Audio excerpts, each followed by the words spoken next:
হাদিস শরীফে আছে, বিভিন্ন হাদিস শরীফের কিতাবের মধ্যে এসেছে পূর্ববর্তী নবীগণের যারা নেককার ঈমানদার উম্মত ছিল তাদের উপরে কি ধরনের পরীক্ষা ছিল। জুনির বাপের মসজিদ হাদিস শরীফ বিভিন্ন হাদিস গ্রন্থে এসেছে। এক বাচ্চা ছিল খুবই জালেম বাচ্চা, মুশরিক, ঈমানদার ছিল না। সে নিজেকে খোদা দাবি করত। তোমাদের খাবার মসজিদ সংলগ্ন এগুলির ব্যবস্থা আমি দিঘি তোমাদের জন্য করি। সাধারণত প্রায় সকল মানুষ সে বাচ্চাকে টিকিয়ে রাখার জন্য কিছু মানুষ যাবে, মন্ত্রী পরিষদ, সভাসদ, এই ধরনের। আমাদের এলাকা একজন মেধাবী আমরা এখন কথা বলতেছি হাফেজ মোহাম্মদ সাদেকুল ইসলাম সাহেব।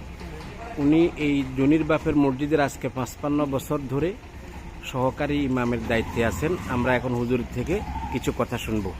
জি,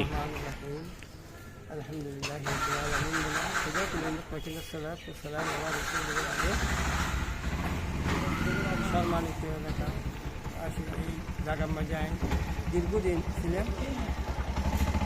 ফতেপুর জাফরনগর ইউনিভার্সিটি গ্রামে মসজিদের খেদমতি হিসাবে দীর্ঘদিন ছিলেন। আমি ছিলাম যে সহমত মানুষ এই দোতলা আছিল মসজিদ আজানখানা আসত নয় বিঘা বিশ্বন আসতে আছিল আর মাইক আছিল আর বাড়িঘরও আছিল সারি বাড়ি নই আয় থাকতাম আই মাইকসার আজান দিই বহুত বছর আজান দেওয়ার দিয়ে আর তাই ফার্স্টে আসছি আর মানে ছাত্র নিবেন আর তো খাইলে গেতাম বুঝছু আই খুব একদিন থাকি নাই খুব ধরাই গেলে আমি মন খেয়াল করছি তার থাকতাম ন এটা আর সম্ভব ন তখন এটা থাকি না পারি দিয়ে অবস্থা চলে। তো এই যে নিয়ে এই জমি মুখে দেখে আমি মুখের সাথে থাকতে আল্লাহ দীর্ঘদিন আসিলে ইয়ার ইতিহাস হয়ে যায়। আর তারা মুরব্বী তো ফুল নিদি হজরত সাহেবেলা বক্ত আছে দুই বাপ খদিবের নাম হলে আব্দুর রহমান। দুই বাপ এবার আব্দুর রহমান এবার হজরতর বেশাবেশি বক্ত আছে যে বাজারের হয়ে আজ আইতে ইয়া নাই ওই যে ওয়ারিস নাই আই হদের কত জায়গা আছে হদা আছে তো জায়গা আছে বলে হইয়া রে ইয়ান দিয়া ইয়ারে হদা একটা মসজিদ বাবা আই জায়গায় নামাজ পড়ি দোয়া করে দিই আল্লাহ কবুল করে ধনীর মতো জ্বলে ওই জন্য বিভিন্ন মানুষের আইয়ার দান শিক্ষা করে মানুষের যে আশায় আইয়ে তারা আশা উপর হয়ে থাকে খাস নিয়ে তাহলে তারার আশা মানে উপর হয়ে থাকে।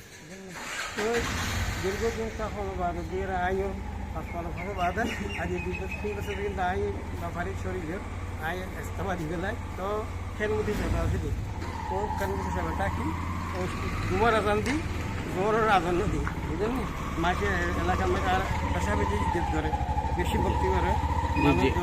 জি জি, আপনারে অনেক অনেক ধন্যবাদ। হ্যাঁ জি, আল্লাহ হাফেজ। আপনার জন্য আপনার দীর্ঘ হায়াত এবং সুস্থতা কামনা করি। ঐতিহাসিক জুনির বাপের মসজিদ।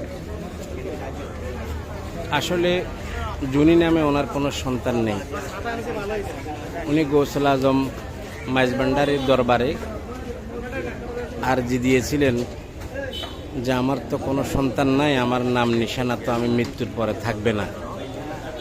তখন গৌসুল আজম মাহমুদুল্লাহ মাইজভান্ডারি ওনাকে পরামর্শ দিলেন যে আপনার নামে জুনির বাপ বলে ডাকতো একটা মসজিদ বাঁধার জন্য।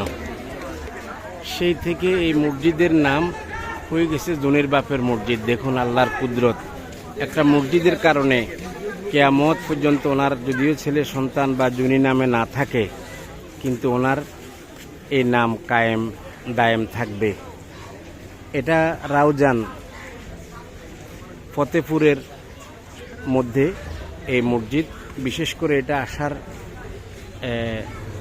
মোহাম্মদ তকিরহাটের পাশে এই মসজিদ। রাউজান